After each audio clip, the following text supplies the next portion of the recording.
Hello everyone, welcome to my channel M education. Friends, मैं आज आपको बीए थर्ड ईयर इंग्लिश का writing skill का चैप्टर कराऊंगी, जो कि यूनिट फर्स्ट है। चैप्टर का नेम है elements of drama and novels. Novel या ड्रामा के क्या क्या एलिमेंट हो सकते हैं। तो चलिए हम शुरू करते हैं। Drama is one of the forms of literature. जो नाटक है उसकी जो ड्रामा है वो लिटरेचर की एक फॉर्म है, एक विधा है। It deals with certain aspect of human life. यह मानवीय जीवन के निश्चित पहलुओं के साथ व्यवहार करता है। There are some element which are essential in the creation of a drama. यहाँ पर कुछ आवश्यक एलिमेंट दिए गए हैं जो कि एक ड्रामा क्रिएट करने के लिए बहुत महत्वपूर्ण होते हैं, जो कि नीचे दिए गए हैं। हमारा सबसे पहले जो हमें ड्रामा के लिए जो एलिमेंट चाहिए वो है plot. One of the significant elements of the play is plot. सभी तत्वों में से एक सबसे ज़्यादा जो ज़रूरी एलिमेंट है वो है plot. Without plot the drama is difficult to imagine. बिना प्लॉट के ड्रामा की कल्पना करना भी बहुत डिफ़िकल्ट है। Aristotle regards plot Aristotle plot को बताते हैं वो एज द साउल, वो एक आत्मा उसे बताते हैं। The plot of the play consist of a logical and inevitable sequence of event. जो प्लॉट है वो एक बहुत ही लॉजिकल और इनवाइटेबल सीक्वेंस ऑफ इवेंट, घटनाओं का एक तर्कपूर्ण और अवश्य भावी श्रृंखला होती है एक। The plot is usually structured with act and scene.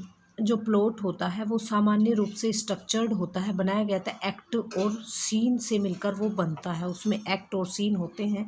The action must be complete. Action complete होना चाहिए। It must have a beginning.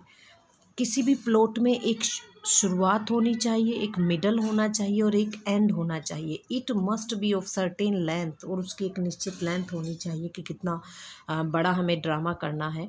There must be a casual connection between the various event, और उसमें एक संबंध होना चाहिए घटनाओं के बीच और इवेंट्स के बीच। And they must follow each other naturally, और एक दूसरे को फॉलो करते हुए होने चाहिए।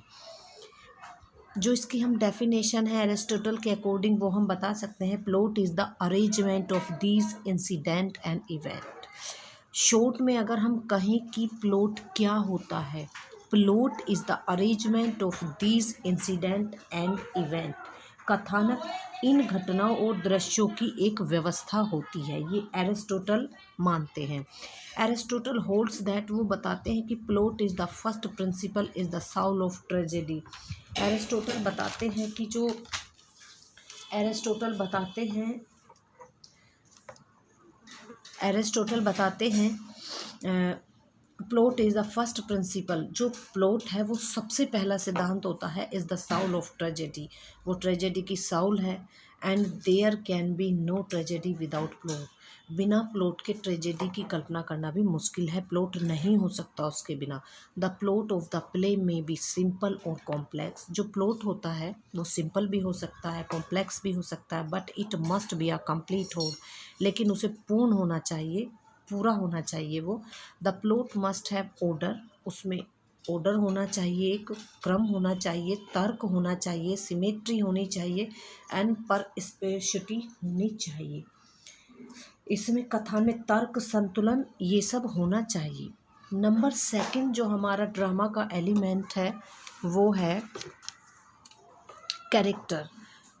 पात्र जो होते हैं वो भी बहुत महत्व रखते हैं। जो दूसरे नंबर पर among the element of the drama के तत्वों में character comes only next to plot. Plot के दूसरे नंबर पर ही जो हम कह सकते हैं वो कैरेक्टर होते हैं।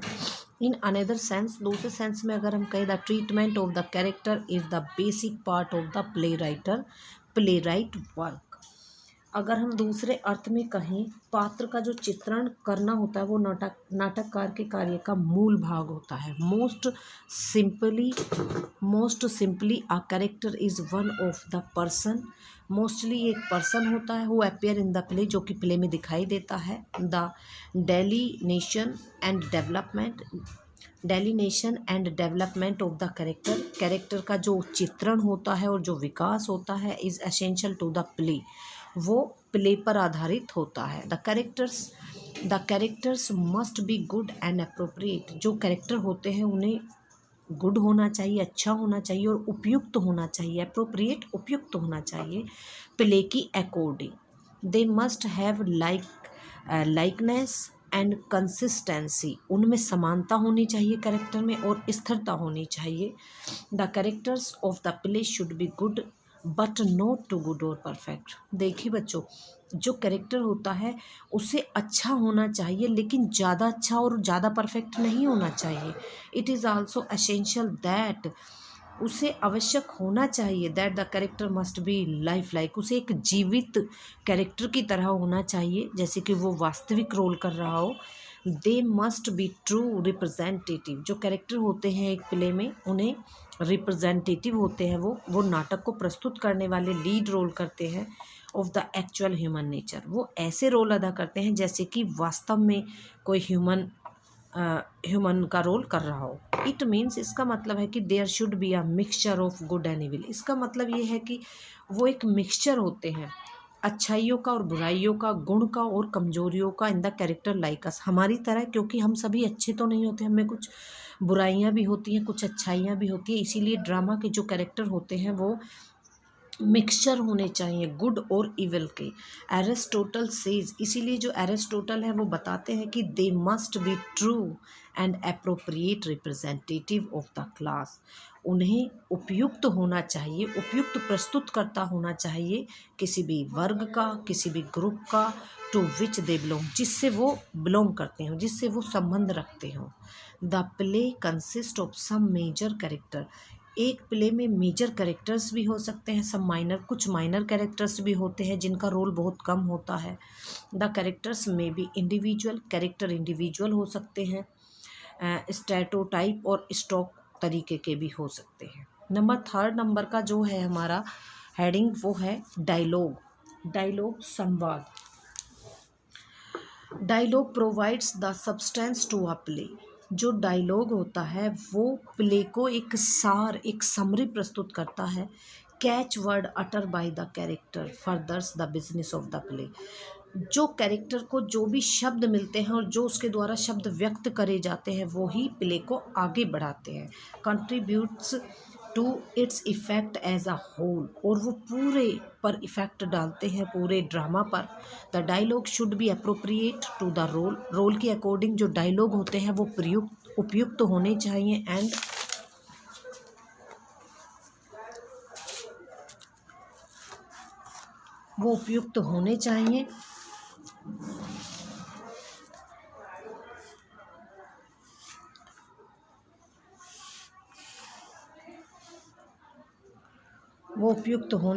सिचुएशन ऑफ अ कैरेक्टर की सिचुएशन के अकॉर्डिंग कैरेक्टर को उपयुक्त होना चाहिए। जैसी भी सिचुएशन हो कैरेक्टर को वही रोल करना चाहिए।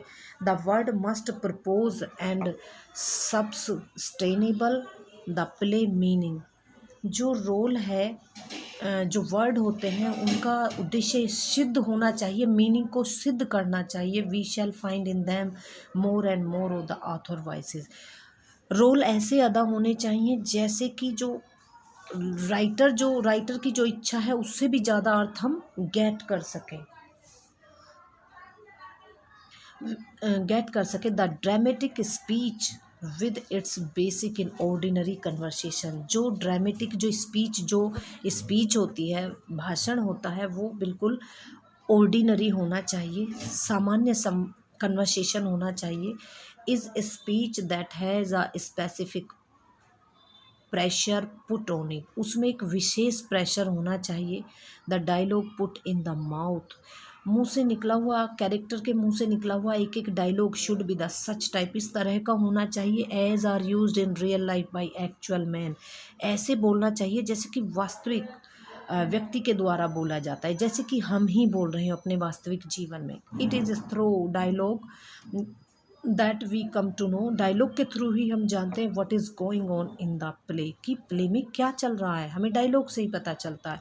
The dialogue sheds light on the character, जो डायलॉग होते हैं वो कैरेक्टर पर लाइट डालते हैं, स्पोकन अबाउट वो क्या बोल रहा है।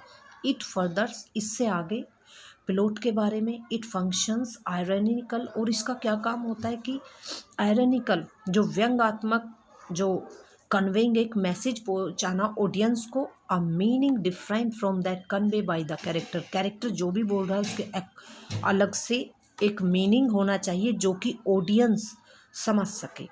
नेक्स्ट जो हमारा हेडिंग है, जो नेक्स्ट एलिमेंट होता है वो होता है ड्रामा का थीम। थीम विषय वस्तु। अ play should have a theme, एक प्ले में एक थीम जरूर होनी चाहिए, हम बिना थीम के प्ले की कल्पना भी नहीं कर सकते हैं।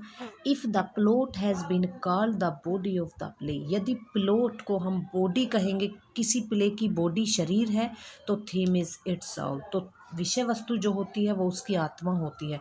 ये आप अच्छे से याद कर लें। ये कोटेशंस होती हैं, इनसे हम ज़्यादा जो नंबर है वो गेट कर सकते हैं। फ्रेंड्स, अगर वीडियो आपको हेल्पफुल लग रही हो तो आप वीडियो को लाइक कीजिए और चैनल को सब्सक्राइब भी कीजिए, और मुझे सजेशन भी दे सकते हैं कि मैं आगे वीडियो किस टॉपिक पर बनाऊं।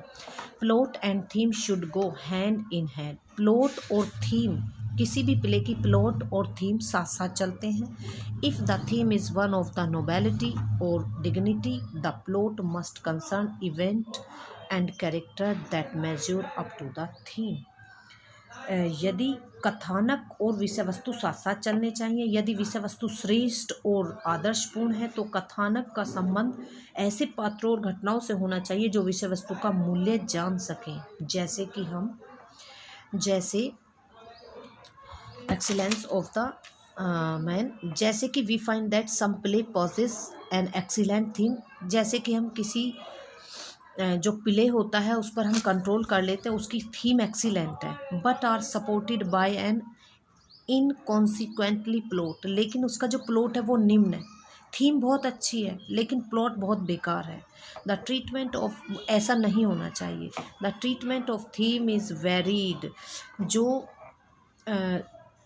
जो थीम होती है उसका जो ट्रीटमेंट होता है, जो उसका बाहरीपन होता है वो विभिन्न प्रकार का होना चाहिए। It may be given a very serious और वेरी लाइट टच, उसमें बहुत गंभीर टच भी होना चाहिए, बहुत लाइट टच भी होना चाहिए।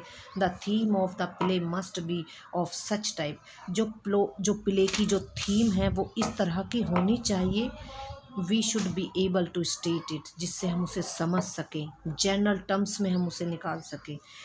इन अ सिंगल सेंटेंस, प्ले की थीम ऐसी होनी चाहिए जिसे कि हम एक सिंगल सेंटेंस में व्यक्त कर सकें, एक सेंटेंस में हम उस ड्रामा की थीम बता सकें। अ गुड प्लॉट और conflict is needed off transitory success, जो गुड प्लॉट, एक अच्छा कथानक अथवा द्वंद्व क्षणिक सफलता के लिए आवश्यक होता है, किंतु a great theme is more likely to assure a play a long life, किंतु एक श्रेष्ठ विषय वस्तु जो होता है वो नाटक की दीर्घायु को बढ़ाता है।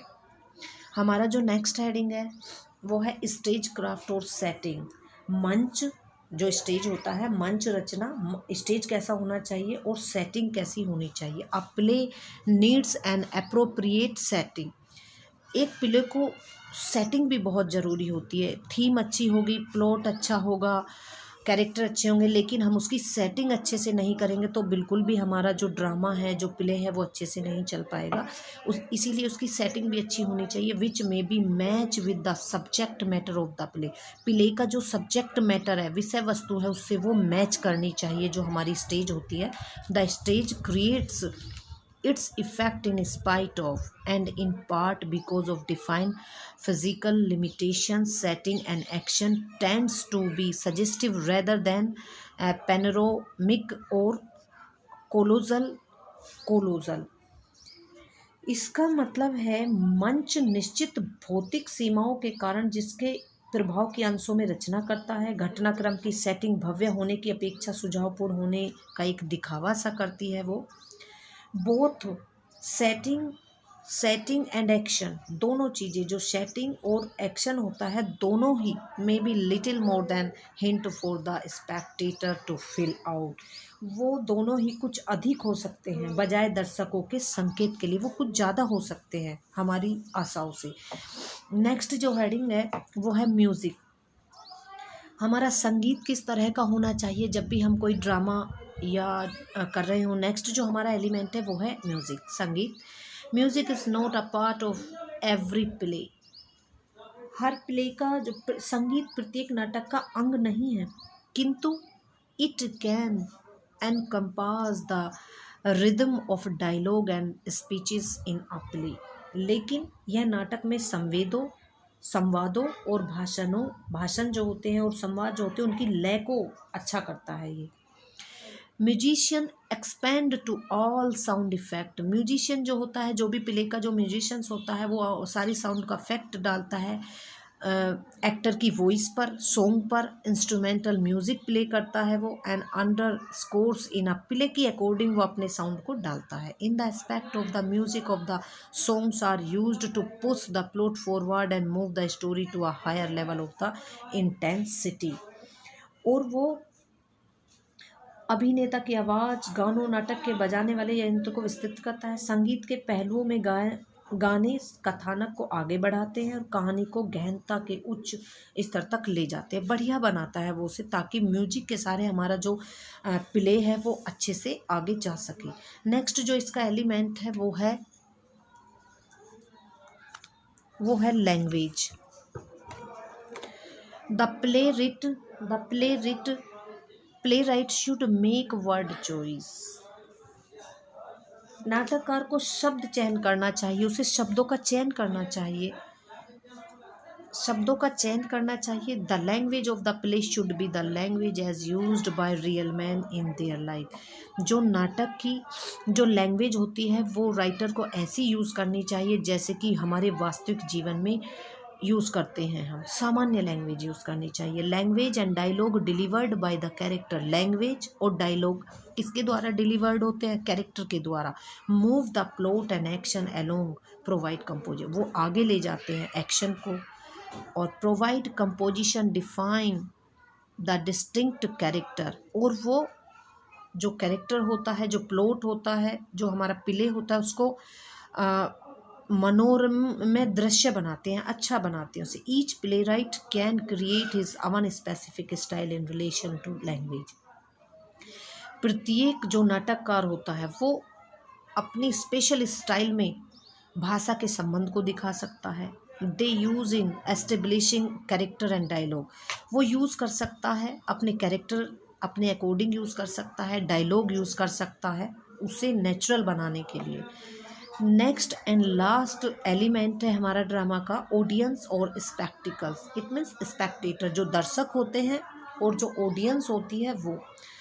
द ऑडियंस और the spectacles have an indispensable role to the play. जो ऑडियंस है और जो स्पेक्टेटर्स है उनका जो रोल होता है ना प्ले में वो अभिन्न होता है। कितना भी अच्छा हमारा प्ले हो, अगर दर्शक नहीं होंगे, दर्शक उसे नहीं सराहेंगे तो वो बिल्कुल बेकार होगा। द ऑडियंस और the spectacles in the theatre can involve all the aspect of scenery, costume and special effect in the production. जो भी प्ले का प्रोडक्शन होता है उसमें जो दर्शक और श्रोतागण होते हैं वो अपना मेन रोल करते हैं। सीनरी, उनके कॉस्ट्यूम के बारे में वो विचार करते हैं, स्पेशल इफ़ेक्ट डालते हैं वो। The visual element of the play के जो विजुअल एलिमेंट है, दिखने वाले जो एलिमेंट है, create for the theatrical event, वो ही थिएटिकल जो थिएटर के जो इवेंट होते हैं वही क्रिएट करते हैं। The play right determine the quality and it is this quality that create the word. वही उस प्ले के जो भी वातावरण है, जो भी क्वालिटी है उसको शो करता है। So that's all for today friends. अगर आपको मेरी वीडियो अच्छी लगी हो, हेल्पफुल लगी हो, तो आप वीडियो को लाइक कीजिएगा और चैनल को सब्सक्राइब कीजिएगा। Thank you for watching.